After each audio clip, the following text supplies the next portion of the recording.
Amidst the growing grim situation in West Asia, US President Donald Trump said that he was planning to talk to Iran, referring to his quote saying, "We have a lot of very big, very powerful ships sailing to Iran right now, and it would be great if we didn't have to use them."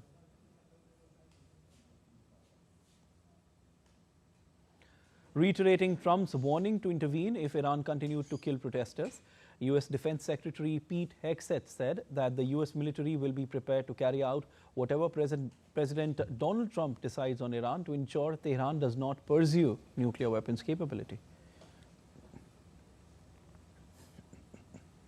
They have all the options to make a deal. They should not pursue nuclear capabilities. So we will be prepared to deliver whatever this president expects of the War Department. Multiple West Asian countries have recently called on the United States and Iran to resume dialogue to solve their differences and work toward de-escalating regional tensions as the US continues to exert pressure on Iran. Leaders of Saudi Arabia, Egypt and Qatar reaffirmed commitment not to allow its airspace, territory or waters to be used in any military actions against Iran.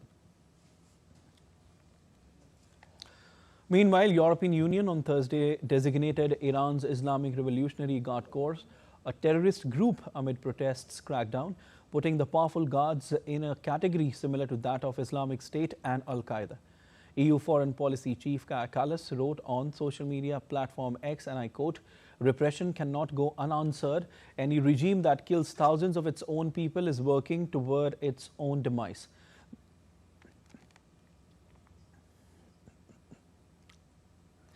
The EU also adopted sanctions targeting 15 individuals and 6 entities responsible for serious human rights violations in Iran. The list includes Iranian Interior Minister Eskandar Momeni, Prosecutor General Mohammad Moawahedi Azad, a number of IRGC commanders, Iranian Audiovisual Media Regulatory Authority, and several software companies.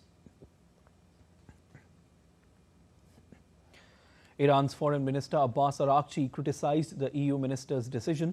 The Iranian minister wrote on X, and I quote, "Europe is making another major strategic mistake. The EU's current posture is deeply damaging to its own interests."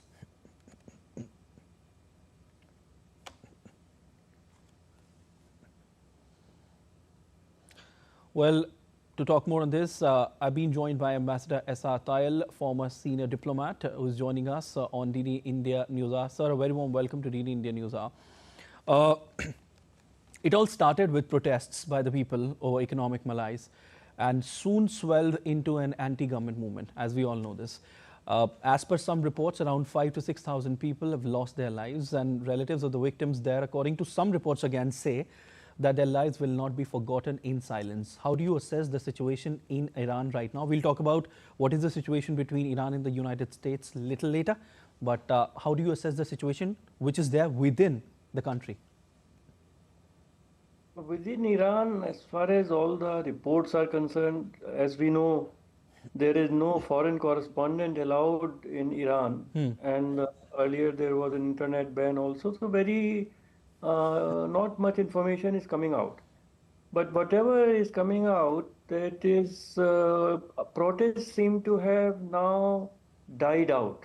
At least the intensity is much less. More than 6,000 people perhaps have been killed. That also there is really no number. And ultimately, any such protest in any country does not remain at a high peak for a very long period of time. Okay. Because people have their own lives, they go back to their families and all of that. So discontentment against the regime is there. It is there.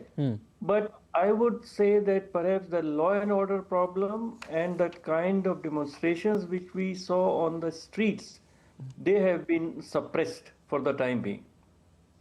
Okay, they have been suppressed for the time being. Were these protests just because of the plunging economy, or there's some other reason to it as well, according to you?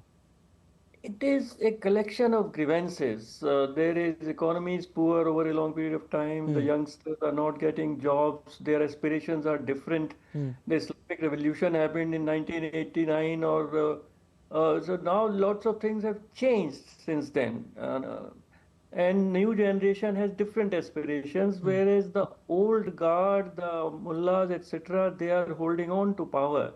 So there is a demand of the new generation, which whoever rules will have to accede to.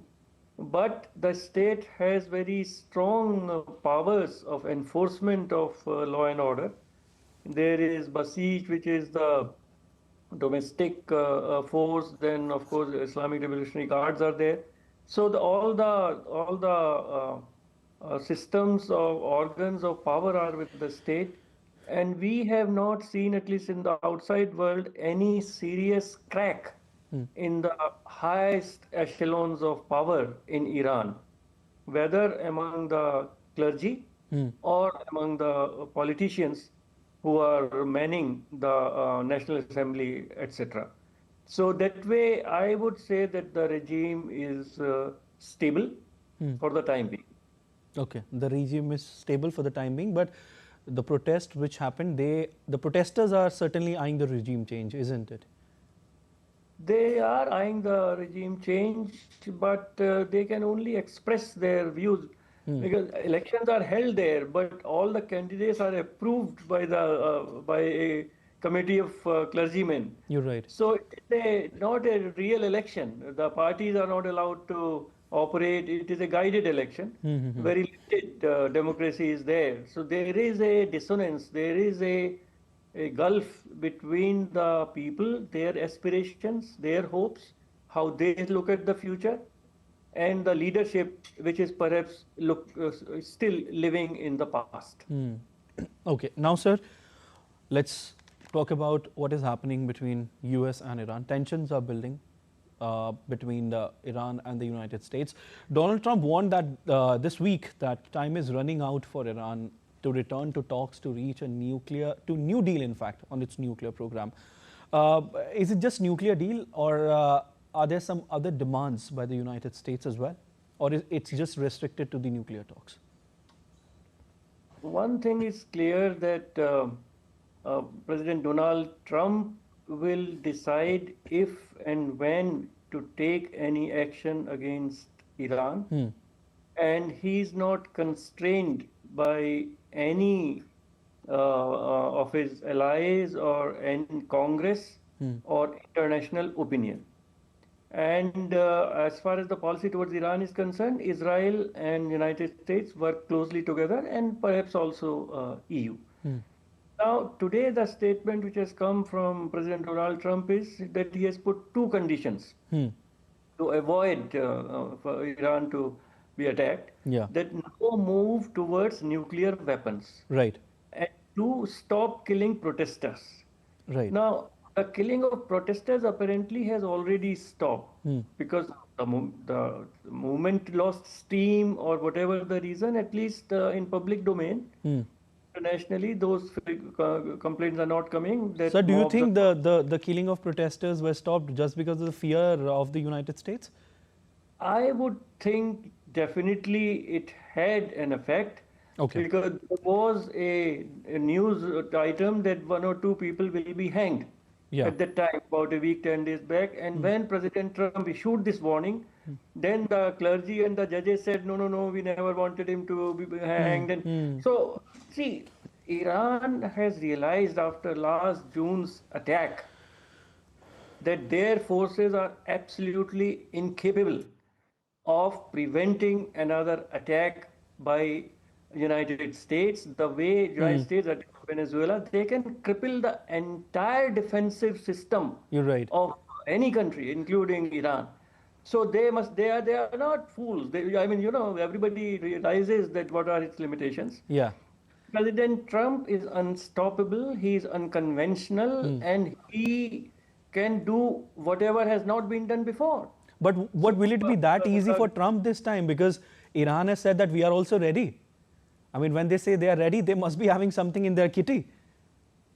Is it so? After June last year, Iran could not retaliate. They had a very feeble attack on the Qatar base of United States, and that also perhaps the news is that they were told in advance because they do not want escalation.